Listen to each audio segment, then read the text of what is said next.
ನನ್ನ ಎಲ್ಲ ಪ್ರೀತಿಯ ವೀಕ್ಷಕರಿಗೆ ಮತ್ತೊಮ್ಮೆ ವಿವಿಧ್ 1563 ಚಾನಲ್ಗೆ ಸ್ವಾಗತ. ಈ ದಿನ ಯಾಕೋ ಏನೋ ಗೊತ್ತಿಲ್ಲ, ನಮ್ಮ ರಾಘವೇಂದ್ರ ಪ್ರಭುಗಳ ಬಗ್ಗೆ ಮಾತಾಡಬೇಕು ಅನ್ನಿಸ್ತಾ ಇದೆ. ಸೊ ಅದ್ರ ಬಗ್ಗೆ ನನಗೆ ತಿಳಿದಿರ್ತಕ್ಕಂಥ ಮಾಹಿತಿನ ತಮ್ಮೆಲ್ಲರಿಗೂ ಕೊಡಬೇಕು ಅನ್ನೋದು ನನ್ನ ಇಚ್ಛೆ. ಸೊ ಹಾಗಾದರೆ ಮಂತ್ರಾಲಯ ರಾಘವೇಂದ್ರ ಪ್ರಭುಗಳು ಅಂದರೆ ಯಾರಿಗೆ ಗೊತ್ತಿಲ್ಲ ಹೇಳಿ. ಸೊ ಅದನ್ನು ಹೇಳೋದಕ್ಕಿಂತ ಮುಂಚೆ ಅವರ ಶ್ಲೋಕದಿಂದನೇ ನಾವು ಶುರು ಮಾಡೋಣ. ಪೂಜ್ಯಾಯ ರಾಘವೇಂದ್ರಾಯ ಸತ್ಯಧರ್ಮರತಾಯ ಚ ಭಜತಾಂ ಕಲ್ಪವೃಕ್ಷಾಯ ನಮತಾಂ ಕಾಮಧೇನವೇ. ಓಂ ಶ್ರೀ ರಾಘವೇಂದ್ರಾಯ ನಮಃ. ಓಂ ಶ್ರೀ ರಾಘವೇಂದ್ರಾಯ ನಮಃ. ಓಂ ಶ್ರೀ ರಾಘವೇಂದ್ರಾಯ ನಮಃ. ಸೊ ಮಂತ್ರಾಲಯಕ್ಕೆ ಸಾವಿರಾರು ಜನ ಅನ್ನೋದಕ್ಕಿಂತ ಲಕ್ಷಾಂತರ ಜನ ಹೋಗ್ತಾರೆ. ಸೊ ಅವ್ರದ್ದೇ ಆದ ಅನುಭವಗಳಿರ್ತವೆ.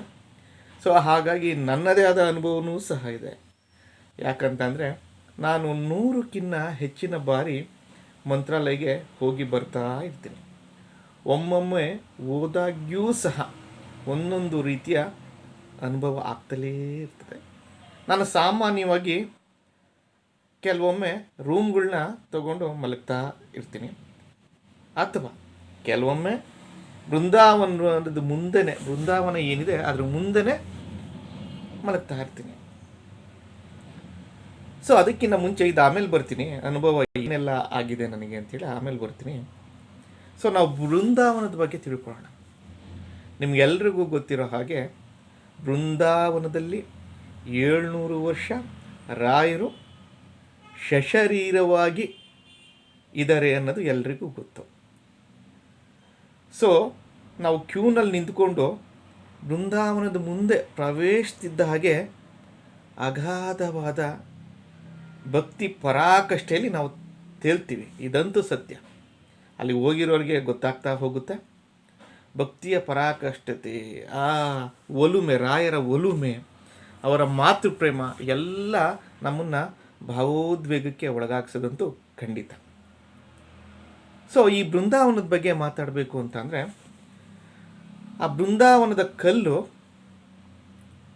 ರಾಮ ಲಕ್ಷ್ಮಣ ಕಾಡಿಗೆ ಹೋಗ್ತಾ ಇದ್ದಾಗ ಅದ್ರ ಮೇಲೆ, ಆ ಬಂಡೆ ಮೇಲೆ ಕುತ್ಕೊಂಡ್ರಂತೆ.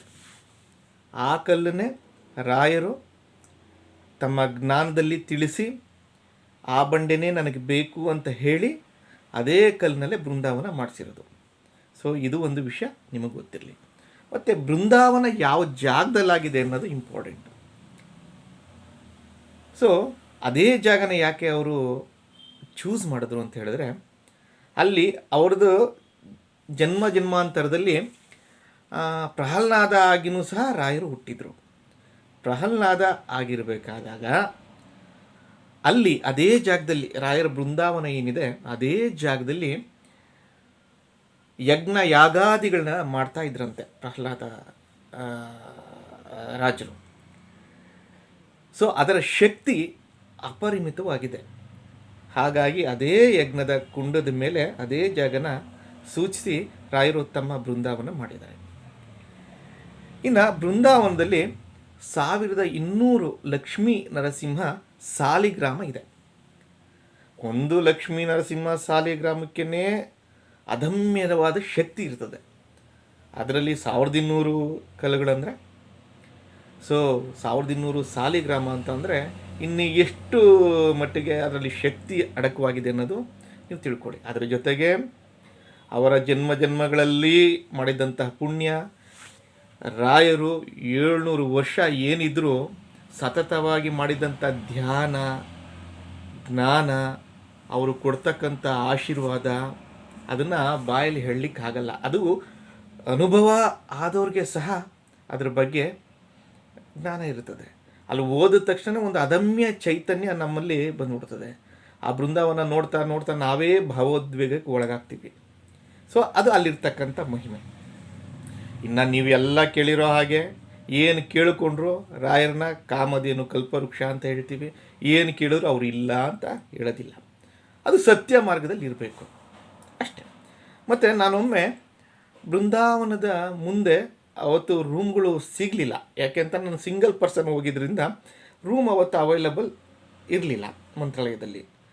ನಾನು ಇನ್ನೇನು ಬಂದ್ಬಿಟ್ಟಿದ್ದೀನಲ್ಲ, ಸೊ ಏನಾದರೂ ಎಲ್ಲಿ ಮಲಗೋದು, ರಾಯರ ಬೃಂದಾವನ ಮುಂದೆ ಮಲಗಿಬಿಡೋ ಅಂತ ಸಾವಿರಾರು ಜನ ಮಲಗಿದ್ರು, ಅಲ್ಲಿ ಮಲಗಿದ್ದೆ. ಬೆಳಗಿನ ಜಾವ ನಿಮಗೆ ಉತ್ಪ್ರೇಕ್ಷೆ ಅನ್ಬೋದು, ಅದು ನಿಮಗೆ ಬಿಟ್ಟಿದ್ದು, ನಂಬೋರು ನಂಬೋದು, ಬಿಡೋರು ಬಿಡ್ಬೋದು. ಅಲ್ಲಿ ಅವ್ರಿಗಾದಂಥ ಅನುಭವ, ನನಗಾದಂಥ ಅನುಭವ ನಾನು ಹೇಳ್ತಾ ಇದ್ದೀನಿ. ಇದು ಸಾವಿರಾರು ಜನಕ್ಕಾಗಿದೆ, ನಾನು ಒಬ್ಬನಿಗೆ ಅಂತಲ್ಲ, ಸಾವಿರಾರು ಜನಕ್ಕಾಗಿದೆ. ಸೊ ಬೆಳಗಿನ ಜಾವ ಹೆಚ್ಚು ಕಮ್ಮಿ 4-4:15 ಬ್ರಾಹ್ಮಿ ಮುಹೂರ್ತ ಅಂತ ಕೇಳ್ಪಟ್ಟಿದ್ದೀನಿ ಅದನ್ನು. ಸೊ ಅಲ್ಲಿ ನಿಮಗೆ ಗೆಜ್ಜೆ ಸೌಂಡ್ ಕೇಳುತ್ತೆ, ಪಾದುಕೆಗಳ ಸೌಂಡು ಸಹ ಕೇಳುತ್ತೆ. ಇದನ್ನು ಬೇಕಾದ್ರೆ ನೀವು ಮಲಗಿಬಿಟ್ಟು ಸುಮ್ಮನೆ ಟೆಸ್ಟ್ ಮಾಡೋದಕ್ಕೆ ಮಲಗಕ್ಕೆ ಹೋಗ್ಬೇಡಿ, ಅವರನ್ನು ಧ್ಯಾನ ಮಾಡ್ಕೊಳ್ತಾ ಮಲಗಿ. ಟೆಸ್ಟ್ ಮಾಡೋದು ಬೇರೆ, ನಾವು ಧ್ಯಾನ ಮಾಡಿ ಅವರಲ್ಲೇ ನಾವು ಮನಸ್ಸನ್ನು ಇಟ್ಟು ಮಲಗೋದು ಬೇರೆ. ಈ ಥರ ಮಲಗಿದಾಗ ಖಂಡಿತವಾಗಿಯೂ ನಿಮಗೂ ಸಹ ಅದು ಅನುಭವ ಆಗುತ್ತೆ. ಸೊ ಯಾವತ್ತೇ ಆಗಲಿ ರಾಯರ ಬೃಂದಾವನಕ್ಕೆ ನೀವು ಹೋದಾಗ ಸಾಷ್ಟಾಂಗ ನಮಸ್ಕಾರ ಹಾಕಿ. ಏನಿದು ಸಾಷ್ಟಾಂಗ ನಮಸ್ಕಾರ? 8 ಮೂಲೆಯಲ್ಲಿ ಹಾಕಿ ಅಂತ ನನಗೆ ತಿಳಿದೋರು ಹೇಳಿದ್ದಾರೆ, ದೊಡ್ಡವ್ರು ಹೇಳಿರೋದು. ಸಾಷ್ಟಾಂಗ ನಮಸ್ಕಾರ ಮಾಡಿ ಅಂತ ಹೇಳಿದ್ದಾರೆ. ನಿಮ್ಮ ಮನಸ್ಸೆಲ್ಲ ರಾಯರ ಮೇಲೆ ಮಾತ್ರ ಇರಲಿ, ಭಕ್ತಿ ಭಾವದಿಂದ ಇರಲಿ. ಯಾಕಂದರೆ ಅಂಥ ಪವಿತ್ರ ಕ್ಷೇತ್ರ, ಸಶರೀರವಾಗಿ ಬೃಂದಾವನಲ್ಲಿ ಇದ್ದಾರೆ ಅಂತ ಅಂದರೆ ರಾಯರು, ಅದು ನಾವು ಈ ಜನ್ಮದಲ್ಲಿ ನಾವು ಹುಟ್ಟಿದ್ದೀವಿ, ಈ ಕಾಲದಲ್ಲಿ ನಾವು ಇದ್ದೀವಿ. ಸೊ ಅದು ನಮ್ಮನ್ನು ನೋಡೋದೇ ಒಂದು ಭಾಗ್ಯ. ಸೊ ದಯವಿಟ್ಟು 8 ದಿಕ್ಕುಗಳಿಗೂ, ಹೇಗೆ ಇದೆ 8 ದಿಕ್ಕುಗಳು ಅಂತಂದರೆ, ಮಾಮೂಲಿ ನಿಮಗೆ ಗೊತ್ತಿದೆ, ವಾಯುವ್ಯ, ನೈಋತ್ಯ, ಆಗ್ನೇಯ, ಈಶಾನ್ಯ, ದಕ್ಷಿಣ, ಉತ್ತರ, ಪೂರ್ವ, ಪಶ್ಚಿಮ. ಸೊ ಮೊದಲನೇದಾಗಿ ಮುಂದೆಗಡೆ ನಿಂತ್ಕೊಂಡು ಸಾಷ್ಟಾಂಗ ನಮಸ್ಕಾರ ಮಾಡಿ. ಹಾಗಾಗಿ ಮತ್ತೊಮ್ಮೆ ಮೂಲೆಯಲ್ಲಿ ಮಾಡ್ತಾ ಹೋಗಿ, ಮತ್ತೊಮ್ಮೆ ದಕ್ಷಿಣಕ್ಕೆ ಮಾಡಿ, ಮತ್ತೊಮ್ಮೆ ಮೂಲೆಯಲ್ಲಿ ಮಾಡಿ, ಮತ್ತೊಮ್ಮೆ ಪಶ್ಚಿಮಕ್ಕೆ ಮಾಡಿ, ಮತ್ತೊಮ್ಮೆ ಮೂಲೆಯಲ್ಲಿ ಮಾಡಿ, ಮತ್ತೊಮ್ಮೆ ಉತ್ತರಕ್ಕೆ ಮಾಡಿ, ಮತ್ತೊಮ್ಮೆ ಮೂಲೆಯಲ್ಲಿ ಮಾಡಿ. ಅಂದರೆ ಈಶಾನ್ಯ, ಆಗ್ನೇಯ, ನೈಋತ್ಯ, ವಾಯುವ್ಯ.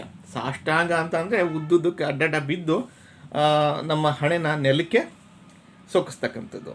ಇಷ್ಟು ಮಾಡಿದ್ರೆ ಸಾಕು, ರಾಯರು ನಮ್ಮನ್ನು ಎಲ್ಲೋ ಕರ್ಕೊಂಡು ಹೋಗ್ತಾರೆ.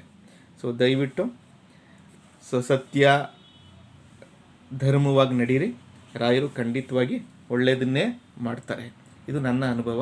ಯಾವತ್ತೂ ಯಾರಿಗೂ ಕೈ ಬಿಟ್ಟಿಲ್ಲ.